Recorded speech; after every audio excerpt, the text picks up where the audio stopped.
Hello, welcome. It's Neil Dugan here, and this is the Depression Challenge. What number are we up to? Number 19, I think we are today.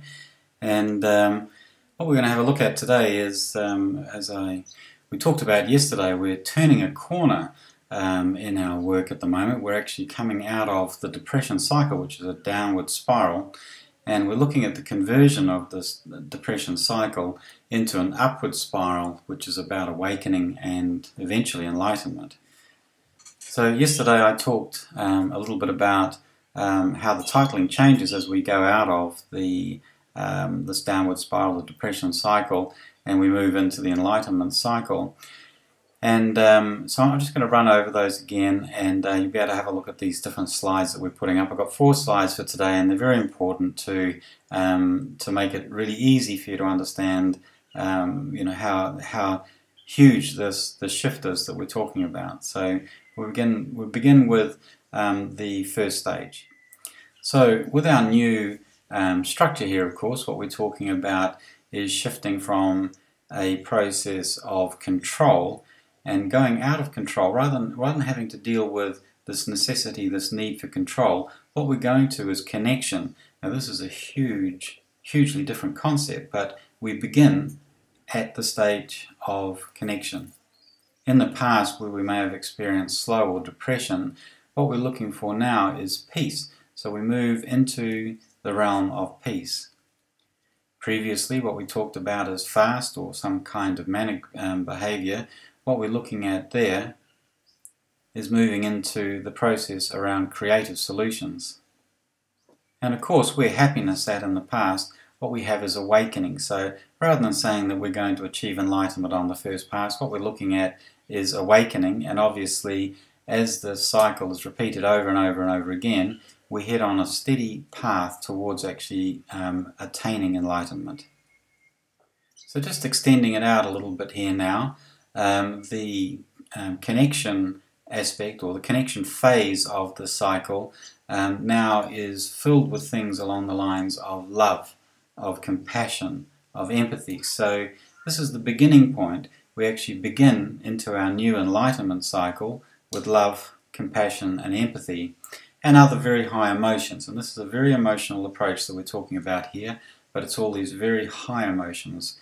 So rather than having the fear-based, anxiety-based issues around needing control, what we're now going to is love and empathy and compassion and these types of very high emotions. The new second step in our cycle, which is characterized by peace, is characterized also by such attributes as having silence, such attributes as experiencing grace. So peace, grace and silence are the characteristics of the second phase in our new cycle. And of course, for our creative solutions, we're looking at all kinds of conscious effort. So this is the work that you're doing with modifying your behaviors and your patterns. All of these things that we're talking about are conscious effort or conscious struggle, and we're converting our efforts into this conscious activity. And of course, we're taking a lot of action, so this is full of action. And of course, in the arrival hall, once we've actually got to the stage where we've done a piece of work and we've now graduated up into the awakening phase, into our phase where we used to be happy but now we're awakening, what we're finding in there are such topics as joy and bliss and contentment. These are very, very different things to being asleep. So to have joy and bliss and contentment, we need to be awake. This is an awake expression that we're actually looking at there. So this is the arrival hall. Once we've been around our little cycle, we've done some work in there, then we're able to actually achieve higher levels of grace, higher levels of joy, higher levels of bliss, and higher levels of contentment.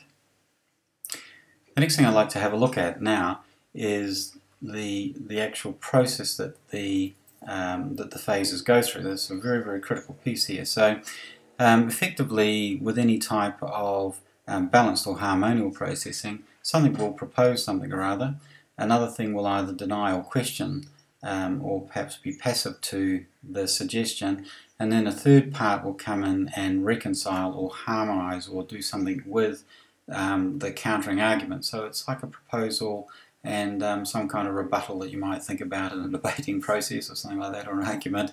And then with something that comes in and actually reconciles it. And so we're actually looking at exactly that process occurring here in our cycle as well.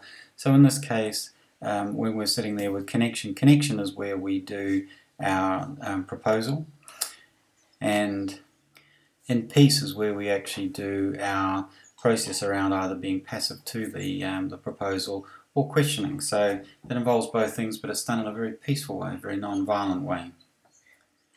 And then in the creative solutions phase of the process is where we actually do the reconciling or the harmonizing. So that's where the reconciling happens, when the harmonizing happens.